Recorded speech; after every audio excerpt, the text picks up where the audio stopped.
더 깊은 신앙으로 가는 길 제8강 제자의 길입니다. 주님을 좇는다는 일과 신자가 되어서 신앙생활을 제대로 한다는 것이 얼마나 어려운가 하는 내용들이 여기 기록되어 있습니다. 제가 주님을 돕겠습니다. 이 고백을 듣고 예수님께서 곧 이렇게 대답하셨습니다. 여우도 굴이 있고 공중의 새도 집이 있으되 인자는 머리 둘 곳이 없도다. 질문하고 대답이 너무 달라 보입니다. 그러나 여기에는 이런 말이 생략되어 있는 것입니다. 너가 나를 좇겠나이다 하는 것이 얼마나 쌍적으로 고달픈 인생이 될 것인가를 각오하고 지금 하는 얘기냐? 너는 혹시 나를 좇겠다고 하는 것으로 말하자면 모든 일에 배부를 것이요 여유 있을 것이요 능력을 가져 사람 앞에서 대접받을 것이라고 생각하는 것이 아니냐.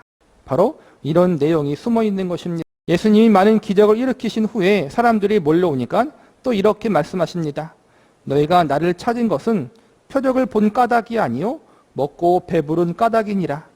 몰려온 군중들이 왜 예수님의 표적을 보지 않았겠습니까만 예수님이 누구인가를 아는 것으로 이해한 것이 아님을 지적하고 있는 것입니다. 곧 야 이분하고 같이 다니면 배고플 걱정도 없고 그리고 얼마나 신나겠는가. 참 재미있는 인생이 되겠구나. 이런 차원에서 너희가 나를 좇겠다고 요구하는 것이 아니냐라고 이렇게 반문하시는 것입니다. 또 다른 사람에게는 예수님께서 친히 이렇게 요구하고 계십니다. 나를 좇으라. 내 부친을 먼저 장사 지내고 오도록 허락하소서. 죽은 자는 죽은 자들로 장사하게 하라. 참으로 얼마나 쌍일에 결례를 해야 되는지 모릅니다. 이처럼 결례를 해야 하는 것, 이것이 참으로 어려운 이야기가 되는 것입니다. 식으로 이야기하자면 결혼식에 가는 것보다 차라리 장례식에 가라라는 그 맥락인 것입니다. 즉 보는 시각이 다른 것입니다. 그러니까 오늘 본문의 말씀을 보면 좀 이상할 수 있어요. 그러니까는 이 말씀을 우리가 어떻게 받아들이냐, 문자 그대로 받아들이는 건 좀 어려운 부분이 있어요. 우리가 성경을 볼 때 문자 그대로 받아들일 것이 있고 그 말씀을 상징적으로 받아들여야 할 게 있어요. 문자로 받아들일 걸 상징으로 받아들이고 상징으로 받아들일 걸 문자로 받아들이면 이단이 되는 거예요. 오늘 말씀처럼 부모님이 돌아가셨으니까 장사를 당연히 지내야 되는 거죠. 근데 예수님이 죽은 자로는 죽은 자로 이제는 장사 지내게 하라. 그러니까는 마지막으로 예수님 따라가려고 이제는 제자에게를 가려고 가족들 때 인사하려고 작별 인사를 하려고 하니까 작별 인사도 하지 말고 오라는 거예요. 이걸 우리가 문자 그대로 받아들이기는 어려워요. 사실은. 어떻게 받아들여야 하나? 상징적으로. 즉 예수님을 믿는다는 우선순위가 무엇인지를 우리에게 알려주시는 거예요. 베드로의 장모님을 모시고 살았어요. 그러니까는 예수님을 좇는다고 해서 집 떠나가서 아예 안 돌아온 게 아니에요. 집이 있었어요. 그 장모님을 같이 모시고 살았어요. 그러니까는 이 말대로 적용하면은 말이 안 되잖아요. 가족을 버리고 가야 되는데. 우선순위, 예수님 믿는다는 것의 우선순위가 무엇인가 우리 그걸 알려주시는 것이고 또 예수님을 믿는 길, 제자의 길이 어려운 길이고 고달픈 길임을 알려주시는 것이고 또 마지막으로 예수님을 믿는다는 것이 세상이 갖고 있는 법칙과 원리와 질서와 다르게 살아야 한다는 걸 우리에게 알려주고 있는 거란 말이에요. 한마디로 쉬운 길이 아니라는 걸 알려주시는 거예요. 문자 그대로 사람들 보면은 가족을 떠나고 재산 팔아서 자기네 교회로 들어와야 된다. 성경엔 그러한 맥락의 글들이 분명히 있어요. 근데 우리는 그걸 문자 그대로 받아들이지 않잖아요. 아까 말한 것처럼 우선순위가 무엇인가. 예수님 믿는다는 것에 그 길이 얼마나 어려운 길인가. 우리가 있는 이 땅과의 법칙과 원리와 질서와 다른 길을 우리가 살아야 한다. 이걸 우리에게 알려주고 있는 거란 말이에요. 그걸 분명히 아셔야 된다는 거예요. 제가 아는 사람 중에 상당히 경제적 여유가 있는데 시간이 남아서 쩔쩔매는 분이 있습니다.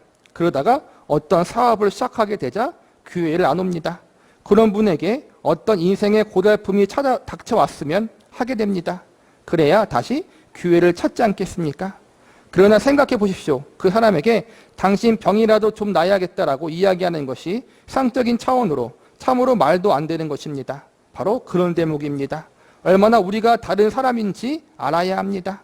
어떤 사람에게 축복이 되고 다른 사람에게 화가 되는 것이 무엇인가를 전혀 다른 쪽으로 정해진 사람이요. 이제는 그의 생활 방식과 원리 같은 것들이 전혀 다른 것으로 바뀌게 되는 것입니다.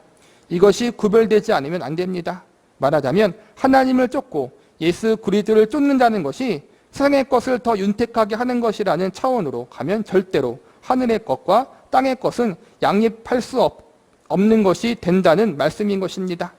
마지막에는 이렇게 나옵니다. 내 가족을 작별케 허락하소서. 그렇게 간청하자 예수님께서 단호하게 말씀하십니다. 손에 쟁기를 잡고 뒤를 돌아보는 자는 하나님의 나라에 합당치 아니하니라. 손에 쟁기를 잡고 뒤를 돌아보지 말라. 이 말씀은 참으로 무서운 이야기입니다. 아까 말했듯이 문자적으로 받아들이지 말고 상징적으로 받아들이랬죠? 믿는 사람들의 길이 얼마나 고달픈 길인 것인지. 앞에 진술된 것이 결례에 해당된다면 뒤에 언급한 것은 충돌을 말씀하고 있는 것입니다. 세상의 어떠한 관계들과의 부딪힘까지 언급하고 계시는 것입니다. 주님께서 이것과 비슷한 말씀을 이렇게 하신 적이 있습니다.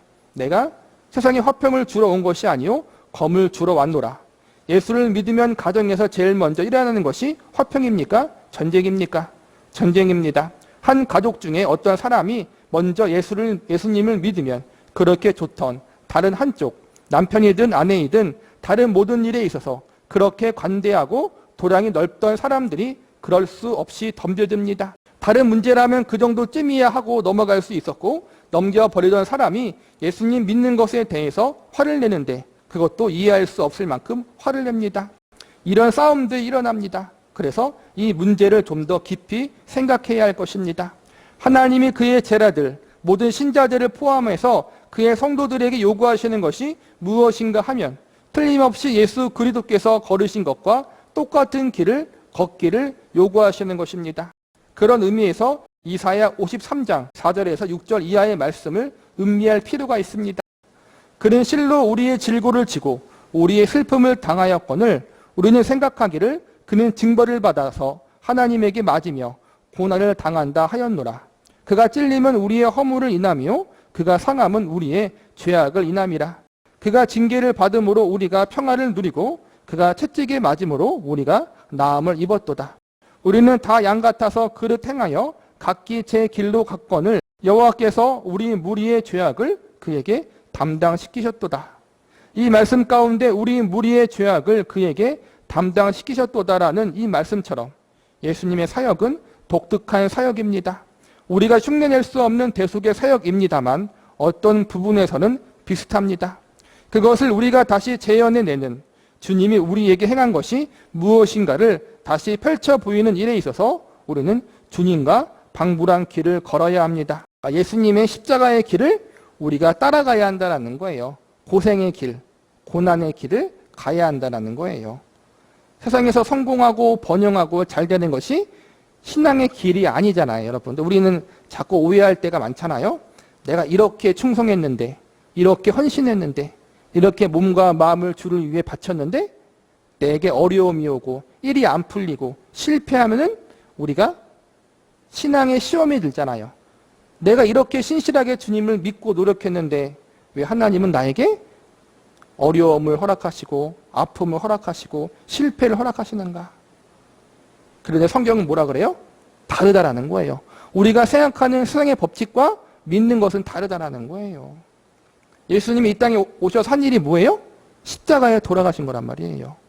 침뱉음 당하고 채찍질 당하고 조롱을 받고 그게 예수님이 감당하신 거란 말이에요. 우리도 그 길을 똑같이 걸어가야 한다는 거예요. 예수님이 병 고치시고 죽은 자를 살리시고 가난하고 죄인된 자들을 긍휼히 여기시고 물론 그게 예수님의 사역 중 일부분이에요. 맞아요. 그런데 궁극적으로는 예수님이 왜 오신 거예요?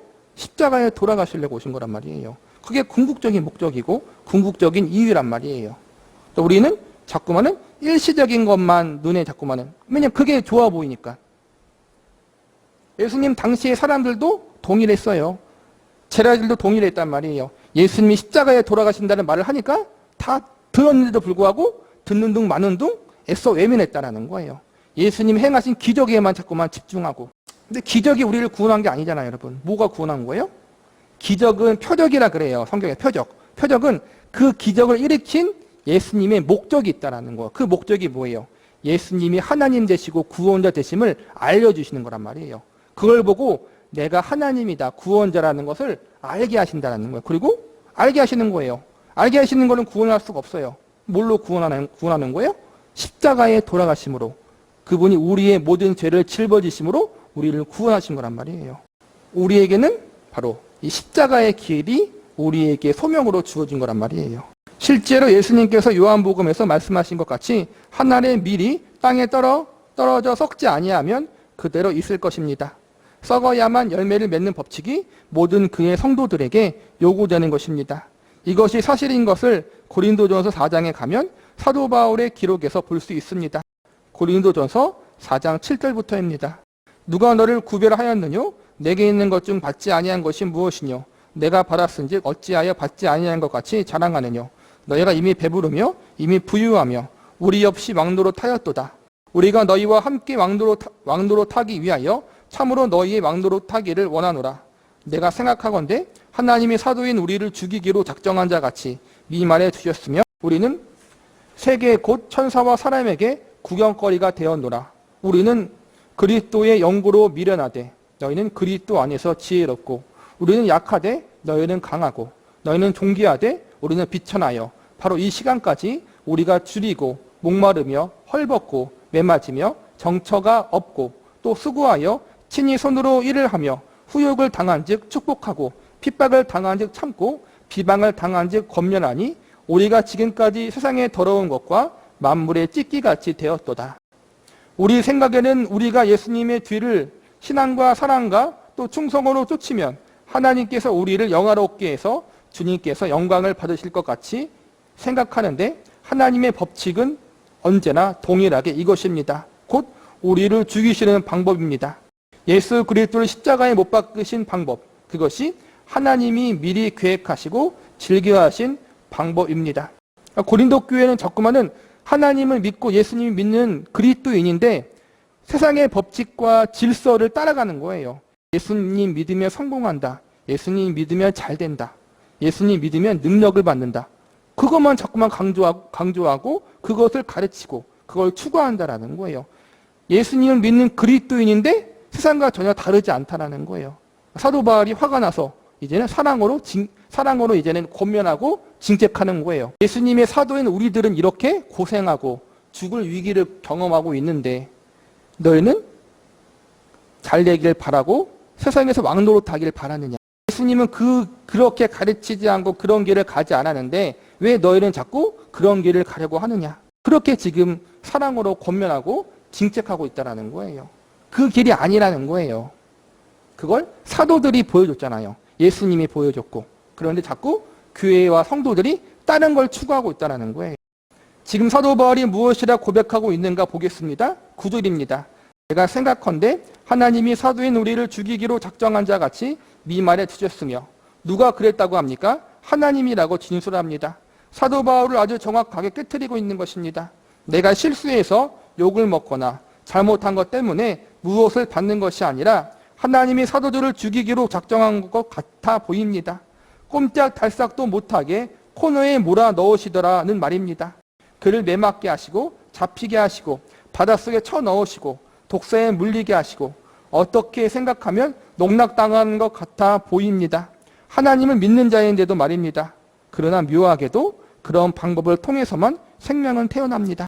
그래서 이사야 53장 4절 이하에서 본 것 같이 우리에게 우리 옆 사람들이 모르는 일들, 그 사람들이 아직 감당할 수 없는 일들, 그래서 그 사람들이 그걸 묻거나 실험해 보거나 그들이 그 안에 자신을 맡길 수 없는 일들을 우리에게 있게 하십니다. 곧 나에게 다 그런 일들이 떨어지게 하므로 옆 사람이 나에게 있는 일과 그 일을 대하는 나의 태도를 보면서 사실은 자기에게 있어야 하는 일들을 보고 배우게 하는 방법을 택하게 하십니다. 십자가란 것은 우리가 져야 하는 것인데 예수님이 지셨습니다.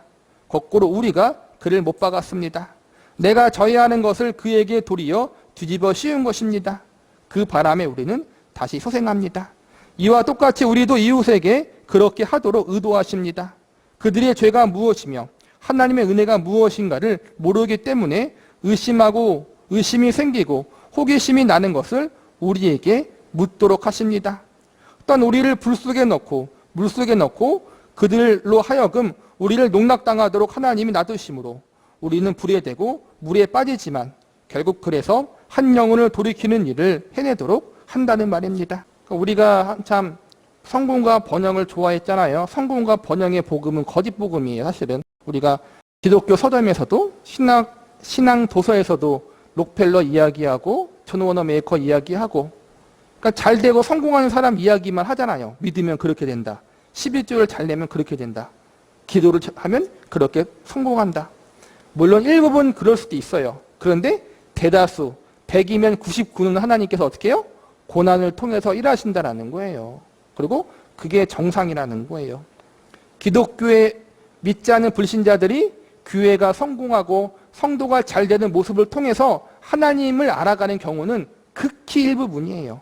거의 없다라는 거예요. 그리고 그 거의 없는 사람들이 성도들이 잘 되는 모습을 통해 하나님이 살아계시는구나 하고 교회에 나왔어요. 그 사람들은 시험이 오면은 10중 8구 다 넘어지는 사람들이에요. 내가 예수님 믿으면 잘 될 줄 알았는데 믿고 보니까 아니다. 그리고 교회를 떠나는 거란 말이에요. 하나님의 일하심은 성공을 통해서가 아니라 넘어짐과 실패와 고난을 통해서, 분명히 저 사람은 실패하고 넘어지고 고난을 겪고 있는데 어떻게 감사하며 살아갈 수 있지? 어떻게 기쁨으로 살아갈 수 있지? 그 어려운 상황 가운데 어떻게 다른 이들에 대한 궁휼한 마음과 사랑의 마음과 섬김의 마음을 품고 살아가지? 어떻게 이 고난과 어려움 속에서 천국을 소망하며 살아갈 수 있지? 그러한 모습을 보고 불신자들이 하나님께 돌아오는 그러한 도구로 우리를 쓰신다는 거예요. 그게 하나님의 방법이에요. 우리는 다르게 생각할 때가 너무 많잖아요. 그렇기 때문에 하나님께서 그의 나라를 확장하시고 그분이 하시는 일을 보는 것이 신자인 우리들의 최고의 기쁨이 되는 것입니다. 그럼에도 불구하고 그 기쁨, 우리가 소원하는 그 기쁨이 어떤 형태로 이루어지는가 하는 것은 우리의 생각하고는 전혀 다르다고 성경은 진술하고 있는 것입니다. 마태복음 11장 2절에서부터 6절을 보면 재미있는 기록이 나옵니다. 요한이 옥에서 그리스도의 하신 일을 듣고 제자들을 보내어 예수께 여짜오되 오실 그이가 당신이오니까 우리가 다른 일을 기다리오리까? 예수께서 대답하여 가라사대 너희가 가서 듣고 보는 것을 요한에게 고하되 소경이 보며 안진뱅이가 걸으며 문둥이가 깨끗해함을 받으며 귀머거리를 들으며 죽은 자가 살아나며 가난한 자에게 복음이 전파된다 하라. 누구든지 나를 인하여 실족하지 아니하는 자는 복이 있도다 하시니라. 세례 요한이 왜 제자를 보냈는가 하면 예수님이 진짜 그 사람 메시아인지 아닌지가 의심스러웠기 때문입니다. 왜 의심스러워졌을까요? 세례 요한의 전 생애를 살펴보면 그의 존재 자체가 저분이 메시아입니다라고 증거해야 하는 그것 하나 때문에 있었던 사람입니다. 그것 때문에 태어난 사람입니다. 곧 수상제를 지고 가는 하나님의 어린 양을 보라. 그것 한마디를 하고 무대에서 떠나야 하는 사람인데 그 사람이 지금 오해를 하고 있는 것입니다. 감옥에 갇혀서 가만히 예수 그리스도에 관한 제자들의 이야기를 들어보니까 자기가 기대했던 그분의 모습하고는 너무나도 다릅니다. 그래서 제자들을 보낸 것입니다. 그러면 무엇 때문에 오해했을까요? 세례 요한도 이런 기대를 가진 것입니다. 이분 메시아가 오시면 죄악을 심판하고 이방 민족을 쫓아내고 이스라엘의 민족을 회복시켜서 이젠 드디어 전쟁도 없고 슬픔도 없고 아픔도 없는 하나님의 나라를 건설할 것이라. 이렇게 기대하고 있었습니다. 그렇기 때문에 세례 요한의 사역에 있어서 첫 선언이 이것입니다. 회개하라 천국이 가까웠느니라. 이게 세례 요한이 목숨 걸고 선포할 수 있었던 이유가 뭐예요? 예수님이 오셨으니까 세상을 심판하시고 예수님이 왕이 되셔서 하나님 나라를 완성하실 것이라고 믿었던 거예요. 방법이 달랐던 거죠. 예수님은 십자가를 지심으로 하나님 나라를 이루신 건데 세례 요한은 그 당시 이스라엘 사람들은 정치적인 왕으로 알았다는 거예요.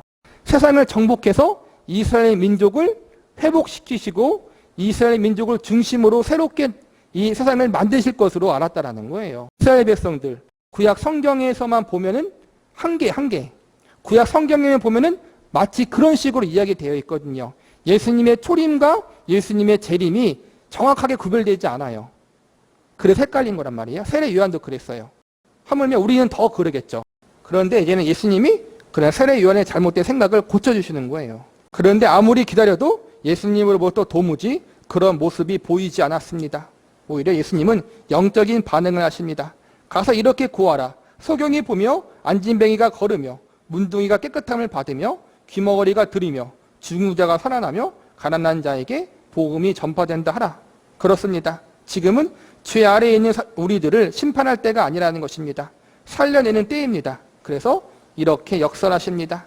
지금 천국의 확장은 잘못된 자들을 심판을 해서 다 몰아낸 다음 모든 하나님의 백성을 온전한 자리에 앉히는 평화를 주는 때가 아니라 지금 사망 속에서 신음하고 있는 죄와 죄의 노예가 되어 있는 그의 백성을 하나님께 끌어내는 때다. 그러기 위해서 주님께서 칼을 뽑으러 오신 것이 아니라 십자가를 지려고 오셨다. 6절의 말씀을 보면 누구든지 나를 인하여 실족하지 아니하는 자는 복이 있도다 하시니라. 나중에 사도들의 모습들도 사실 이런 면에서 전혀 달라집니다. 사도행전 5장에 가면 유명한 사건이 나옵니다. 대제사장들과 함께한 자들이 사도들을 잡아다가 예수 그리스도의 도를 전파하지 못하도록 윽박지릅니다. 그런 일 때문에 저희들끼리도 시시비가 잦았습니다. 예수 그리스도의 도를 전파하고 다니는 저것들을 어떻게 해야 하지? 일단 놔두자. 저것들이 전하는 것이 하나님께로부터 난 것이면 우리가 잡아다가 처벌하는 것이 불법이 될 것이고 저들이 사람의 생각으로 한 것이면 그대로 놔둬도 스스로 없어질 것이 아니겠느냐. 그래서 그냥 놔두기로 합니다.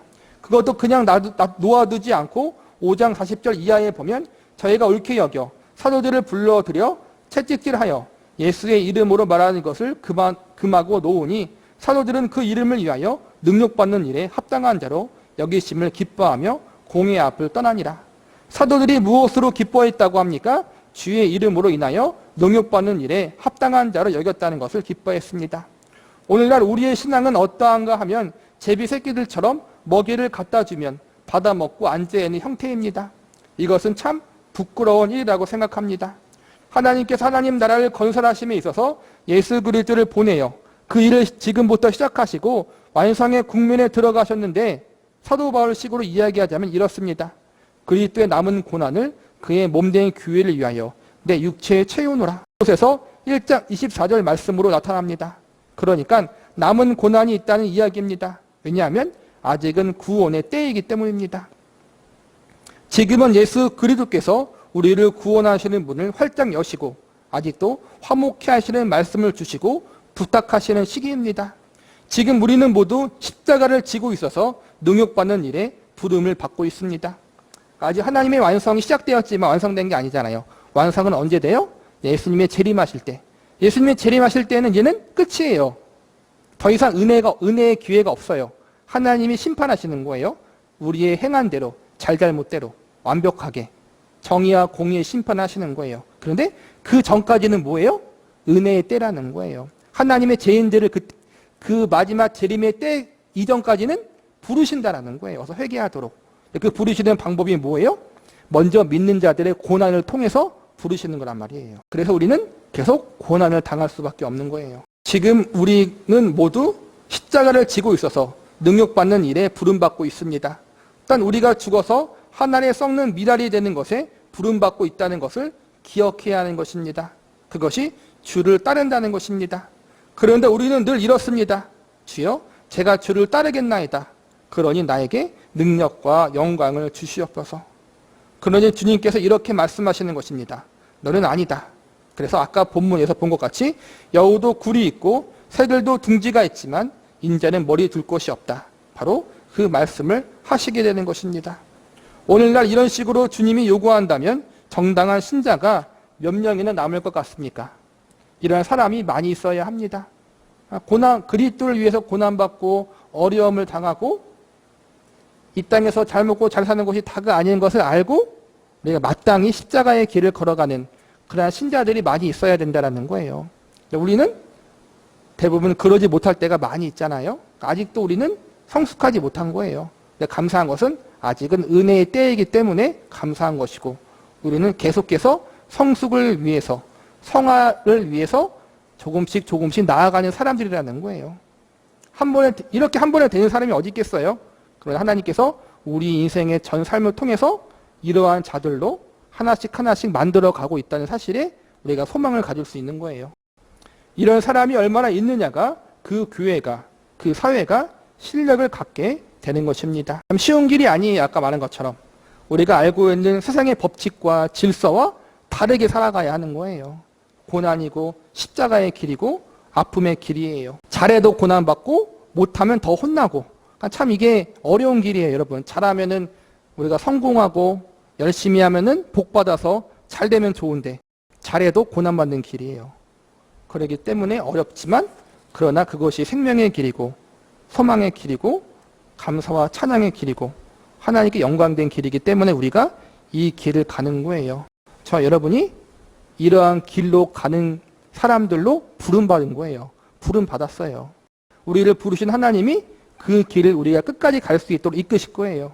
그래서 우리 인생이 고달프고 어려운 거란 말이에요.